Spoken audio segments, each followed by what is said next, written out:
नमस्ते दोस्तों। आज की इस वीडियो में हम देखेंगे 25 इम्पॉर्टेंट ईडियम्स और फ्रेजेस जो काफ़ी टाइम गवर्नमेंट एग्जाम्स में पूछे जाते हैं। तो चलिए देखते हैं। तो पहले नंबर पर है एट ए लूज एंड। इसका मतलब क्या है? अनऑक्युपाइड और आइडल। यहाँ पर हमने एक एग्जाम्पल दे दिया है उसके साथ। मतलब nowadays he is at loose and because he has owned up his business. मतलब क्या? वो इस कुछ दिन से लूज एंड में है, मतलब अनऑक्युपाइड है, आइडल है, उसका कुछ नौकरी नहीं है, बिकॉज उसने अपना बिजनेस को खराब कर दिया, इसलिए वो अभी फ्री है, अनऑक्युपाइड है, आइडल है। दूसरे नंबर पर है एट लॉजर्स हेड। मतलब क्या? टू बी इन डिस्प्यूट, मतलब झगड़े में रहना, मिसअंडरस्टैंडिंग करना, उसी को हम लॉजर्स हेड कहते हैं। एग्जाम्पल में है Rajeev is in loggers head with Ramesh. मतलब राजीव और रमेश के बीच कुछ झगड़ा हुआ है या मिसअंडरस्टैंडिंग हुई है। ठीक है। फिर आता है बारी द हैचेट। मतलब क्या? टू मेक पीस, शांति, शांति बनाना। India and Pakistan must bury the hatchet to bring about peace to the region. मतलब क्या? पाकिस्तान और इंडिया के बीच पीस लाना पड़ेगा। फिर हम देखते हैं come in handy. Come in handy मतलब to be useful. To be useful, कोई किसी काम में यूज़फुल होना।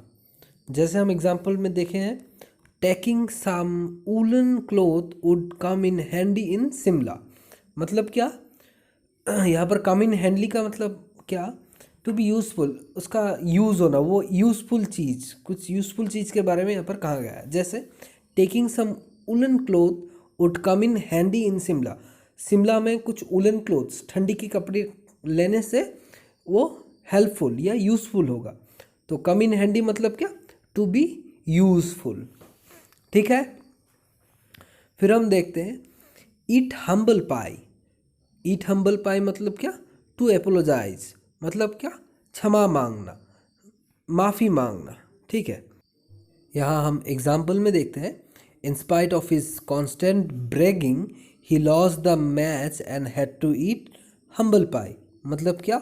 वो अपने बहादुरी बहुत था उसका, कोई एक था उसका बहुत बहादुरी था, पर वो मैच हार गया और उसका सब बहादुरी ख़त्म हो चुका है और वो अपने आप को माफ़ी मांग रहा है। टू ईट हम्बल पाई। फिर आता है नंबर 6 पे फेबियन पॉलिसी। फेबियन पॉलिसी मतलब क्या? Policy of delaying action. कुछ एक काम जो डिले होते रहता है, काम स्टॉप होते रहता है, उसी को हम फेबियन पॉलिसी कहते हैं। एग्जाम्पल में कहा गया है politicians generally follow a Fabian policy in order to keep everyone satisfied. मतलब क्या? पॉलिटिशियंस हमारे जो है सभी क्या करते हैं?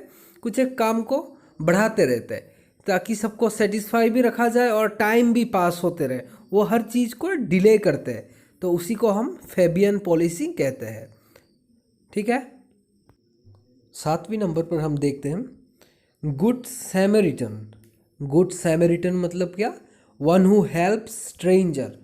जो कोई एक स्ट्रेंजर को हेल्प करे उसी को हम एक गुड सैमरिटन कहते हैं। एग्जाम्पल में है he is a good Samaritan as he always comes to help the one in difficulties.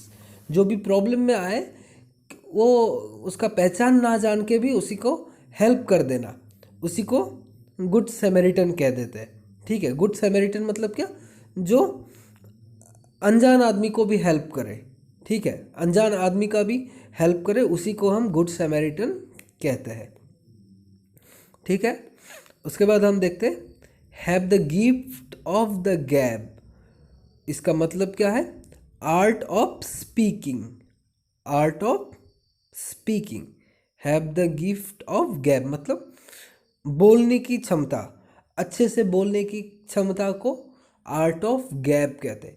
तुम अच्छे से बात कर सकते हो, उसी को हम आर्ट ऑफ गैब कहते हैं। एग्जाम्पल में यहाँ पर देख रहे हैं Radha is not highly qualified but she has the gift of gab. Radha इतना क्वालिफाइड नहीं है पर उसके पास बोलने की क्षमता है, वो बोल सकती है बहुत खूब। ठीक है। 9वीं नंबर पर हम देखते हैं आइवरी टावर। आइवरी टावर एक इम्पॉर्टेंट फ्रेज है या इडियम है जो प्राय पूछा जाता है। आइवरी टावर मतलब क्या? इमेजिनरी वर्ल्ड, सपनों का शहर, जो सपने में रहता है, सपनों का शहर। ठीक है, मतलब क्या? ऐसे ही सोचना, सपने सपने देखना, उसी को हम आइवरी टावर कहते हैं। एग्जाम्पल में देखते हैं, those who talk of non violence as a useful tool in international politics live in ivory tower. इसका मतलब क्या समझे हम? मतलब जो भी इंटरनेशनल पॉलिटिक्स में, जो भी कहता है कि इंटरनेशनल पॉलिटिक्स में कोई वायलेंस नहीं है, वो एक झूठ बात है, वो कभी हो ही नहीं सकता है। इंटरनेशनल पॉलिटिक्स में हमेशा कुछ ना कुछ षड्यंत्र, कुछ ना कुछ वायलेंस रहता ही है। तो इसी सेंस में हम क्या बोले, those who talk of non violence as a useful tool in international politics live in ivory tower. ठीक है, फिर देखते हैं जॉन्डिस्ड आई मतलब क्या? प्रिजुडाइज, मतलब शक के नज़रों से देखना या बुरा सोचना, शक की नज़रों से देखना। यहाँ पर एग्जाम्पल दिया है, you must not evaluate the success of your rivals with a jaundiced eye. हमेशा हमको हमारे जो अपोजिट में कोई अगर जीता है, हमारे ऑपोजिशन का जीत को हमेशा हम शक के नज़रिए से देखना नहीं चाहिए। ठीक है, हमेशा हमको शक करना नहीं चाहिए। उसी को, जो शक हमेशा करता है, उसी को हम जॉन्डिस्ड आई कहते हैं। ठीक है, फिर 11वीं नंबर पर हम देखते हैं किक वंस हील्स मतलब क्या? To waste time in waiting. मतलब किक वन हील्स, हील्स मतलब क्या? पैर, पैर के जो हील्स, जूते के नीचे जो है उसी को हम हील्स कहते हैं। तो किक वन हील्स, अपने पैर को ऐसे ही मारना, तो उसी को क्या बोलते हैं? To waste time in waiting, समय नष्ट करना, किसी का अपेक्षा करने में समय नष्ट करना, किसी चीज़ का अपेक्षा करने में समय नष्ट करना, उसी को किक वंस हील कहते हैं। जैसे as the train was late we had to kick our heels at the station. मतलब क्या? ट्रेन लेट था, इसीलिए हमको ऐसे ही बहुत समय नष्ट करना पड़ा।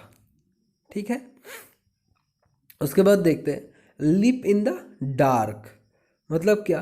To take a risk deliberately, risk लेना, मतलब हमको रिस्क लेना, कुछ एक ना सोच समझ कर रिस्क लेना। ठीक है, you must not leap in the dark by entering the business without experience. मतलब क्या? तुमको बिजनेस का कोई एक्सपीरियंस ही नहीं है, तुमको वो काम करना नहीं चाहिए। मतलब रिस्क, मतलब बातों को ना समझ के रिस्क लेना नहीं चाहिए। यही है meaning lip in the dark. Dark में ऐसे ही हमको घुस जाना नहीं चाहिए, हमको सतर्क हो जाना चाहिए पहले। मतलब डार्कनेस में जाने से पहले हमको सतर्क हो जाना चाहिए, मतलब रिस्क लेने से पहले हमको सोच लेना चाहिए। ठीक है,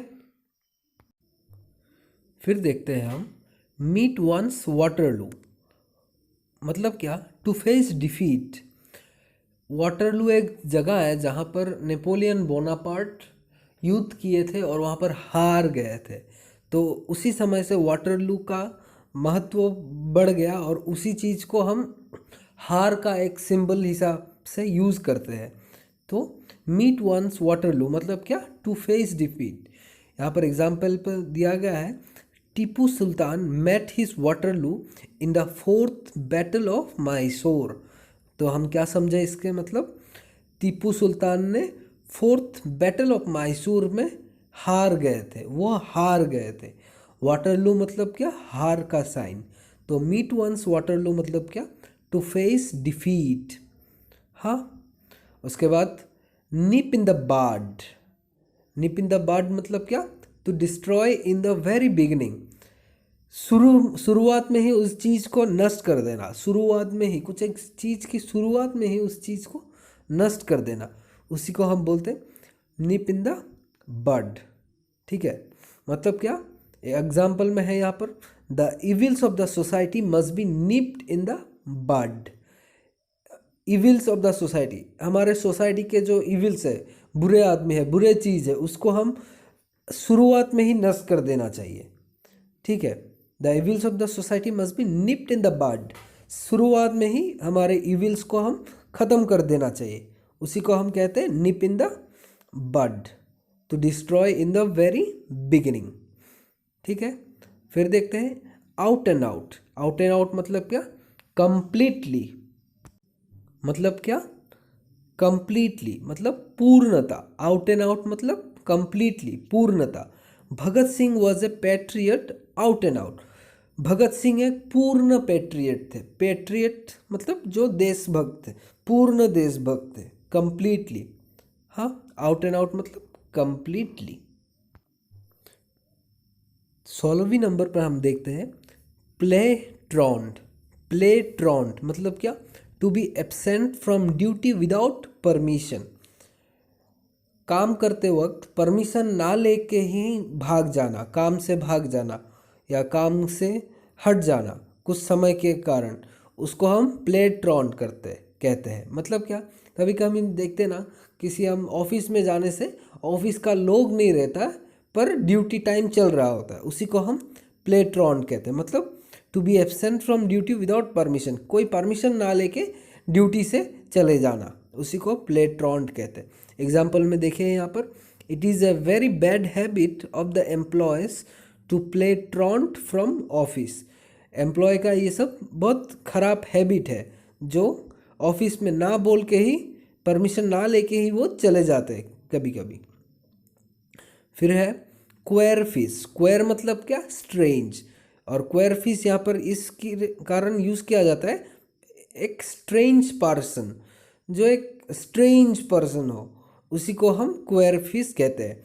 एग्जाम्पल में है his actions made him a क्वेर fish. उसके एक्शन के कारण वो एक स्ट्रेंज पर्सन, वो अपने कर्म के कारण वो एक स्ट्रेंज पर्सन बन गया। क्वेर फिश मतलब क्या? Strange person. फिर है स्मेल ए रैट। चूहा का गंध आना, इसको हम क्या बोलते हैं? To be suspicious. इस इडियम को हम समझते हैं टू बी सस्पिशियस, कुछ संदेह करना। जैसे I smell A rat in the bargain that my uncle made with my father. मतलब क्या? यहाँ पर बोला गया है कि इस एग्जाम्पल में वो आपके पिताजी और अपने अंकल के साथ जो बार्गेनिंग हुआ था उसमें कुछ संदेह लग रहा है। इस सेंटेंस का वो मतलब है। मतलब क्या? टू बी सस्पिशियस, कुछ डाउट करना, उसी को हम स्मेल ए रैट कहते हैं। टू बी सस्पिशियस, कुछ संदेह करना।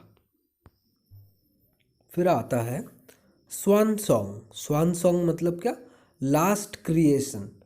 स्वान तो आप जानते ही है, स्वान जो पानी में तैरता है उसको स्वान कहते हैं।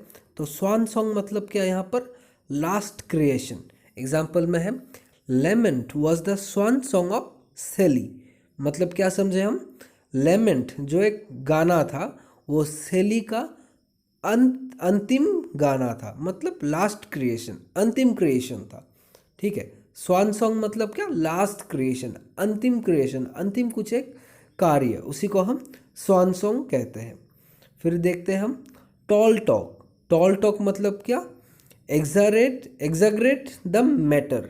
मतलब क्या? कुछ एक बात को बढ़ा देना, ज़्यादा बढ़ा देना, कुछ एक छोटी बात को बड़ा कर देना, मतलब कुछ ज़्यादा बड़ा कर देना कुछ एक बात का। जैसे हम देखते हैं no one likes to be in company of Reema as she always indulges in tall talks. कोई भी रीमा के साथ रहना पसंद नहीं करता, बिकॉज वो छोटी बात को बड़ी इशू बना देती है। उस कारण से कोई रीमा के साथ रहना नहीं चाहता है। फिर देखते हैं हम टॉल ऑर्डर्स। मतलब क्या? Something difficult. मतलब क्या? कुछ मुश्किल काम। टॉल ऑर्डर मतलब क्या? कुछ मुश्किल काम। जैसे हम देखते हैं it is a tall order to check population explosion in India.